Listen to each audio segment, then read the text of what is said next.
हमारे भारत देश के इतिहास में राजपूत राजाओं की वीरता के एक नहीं बल्कि हजारों किस्से हैं।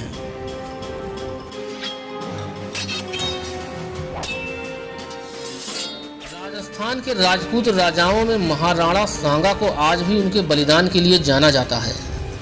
राणा सांगा का जन्म 12 अप्रैल सन 1482 को मेवाड़ के चित्तौड़गढ़ राज्य में हुआ था।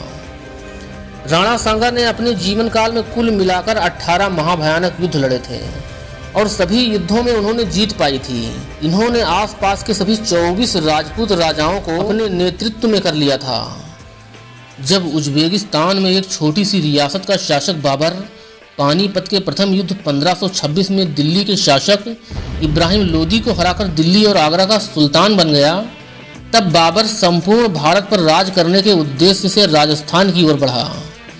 तब राणा सांगा ने उसे ललकारा और बयाना के युद्ध में बाबर को करारी शिकस्त दी। इसके एक साल बाद बाबर और राणा सांगा के बीच खानमा का युद्ध हुआ।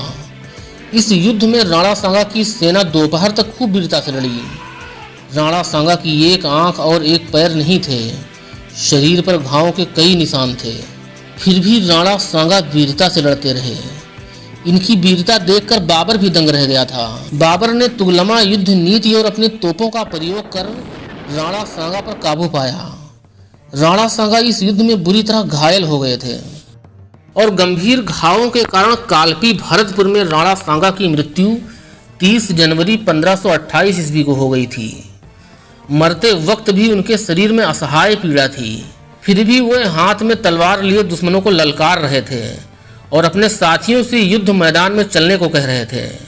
धन्य है भारत की ये भूमि जिसने राणा सांगा जैसे योद्धा को जन्मा। आज राजस्थान के बसवा गांव में राणा सांगा की समाधि है, जो कुछ इस तरह से दिखती है।